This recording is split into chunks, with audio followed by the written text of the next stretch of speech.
Hey guys, welcome to my channel. My name is Smriti. Your coach from Smriti's Knowledge is present here. तो देखते हैं आज हम क्या पढ़ने वाले हैं। तो आज हम पढ़ने वाले हैं जियोग्राफी की chapter natural vegetation and wild life resource. आप लोग बोलोगे मैम क्या ये एनसीईआरटी की है? कौन सा चैप्टर है? नो, जिसमें मैं बोलूँगी एनसीईआरटी का है वही एनसीईआरटी का होगा, नहीं तो और वो अलग होगा। तो ये एनसीईआरटी का नहीं है, तो इसको अच्छे से समझिए। ये बहुत इम्पोर्टेंट सा चैप्टर है। अब देखते हैं नेक्स्ट। फर्स्ट हम लोग इंट्रोडक्शन देखेंगे। तो देखिए, हमारी जो नेचुरल वेजिटेशन होती है, वाइल्ड लाइफ रिसोर्सेज होती है, वो हमारे नेचुरल रिसोर्स में सबसे वैल्यूएबल है। वो बायोस्फीयर में भी होती है, हाइड्रोस्फीयर में भी होती है, एटमॉस्फेयर में भी होती है,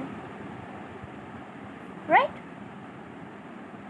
तो बायोस्फीयर, लिथोस्फीयर, हाइड्रोस्फीयर, एटमॉस्फेयर, ये क्या है? मैं इसको अलग अलग क्यों बोलूँ?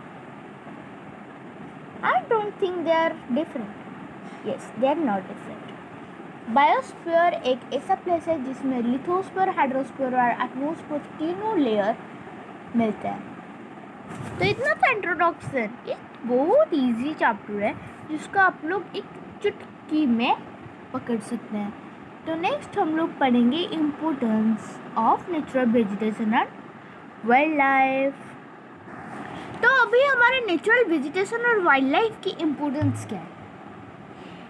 ये हमारे ह्यूमंस के लाइफ का एक इमेंस, बहुत important immense.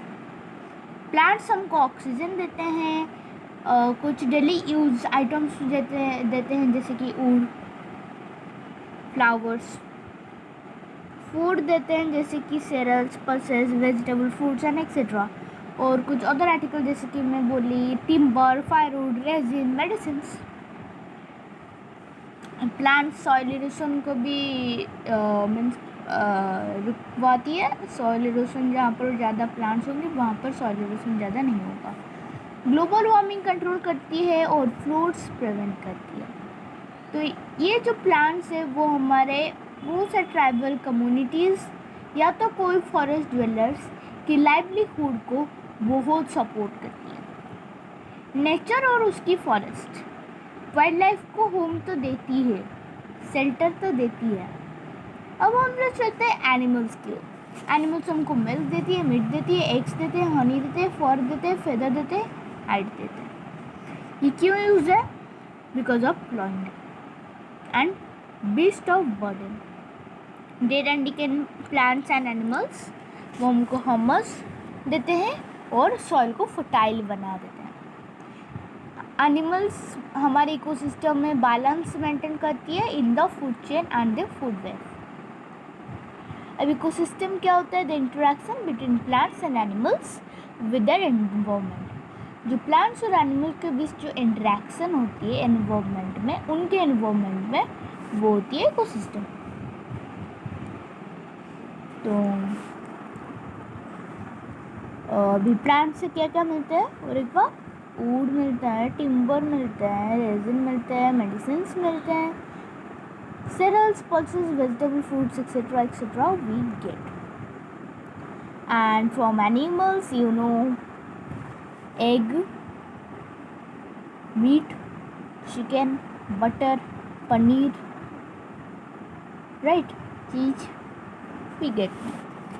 Now let's go to the next. That is factors affecting natural vegetation. अब हम लोग पढ़ेंगे फैक्टर्स अफेक्टिंग नेचुरल वेजिटेशन। तो ये क्या होती है? लेकिन नेचुरल वेजिटेशन किसको बोला जाता है? जो ओरिजिनल वेजिटेशन होता है एक एरिया का without the human interference. So the growth of natural vegetation depends on the climatic factors like the temperature, moisture, because of the plants require air, sunlight, water, nutrients to grow. And there is a wide variety in natural vegetation. Why? Because the factors influence the growth of plants vary from place to place. What are the factors? Relief of the land, climate, human factors. ऐसा समझ में? अब हमारे natural vegetation की classification के बारे में क्या क्या है? Forest, grassland, shrubs, desert and tundra vegetation. Forest क्या होती है? Forest are the clusters of trees growing close together.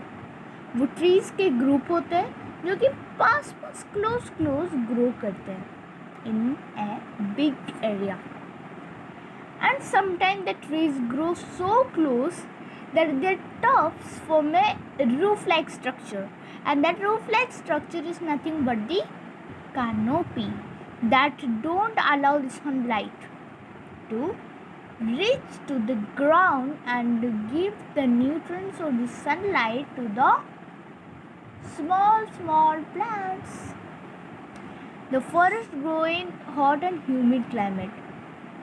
They are rarely found in very cold regions, but in Himalaya, the peaks, the Himadri, we can't find a single tree. So we cannot find any plant in very cold regions, but in Himachal we can get some fig trees, right? तो hot and humid climate में ज़्यादातर आते हैं. और हमारे forest जो है broadly divided दो टाइप्स का, एवरग्रीन एंड डेसिडस फॉरेस्ट. तो इसको हम लोग नेक्स्ट क्लास में पढ़ेंगे, एवरग्रीन फॉरेस्ट से स्टार्ट करके. So thank you and have a nice day.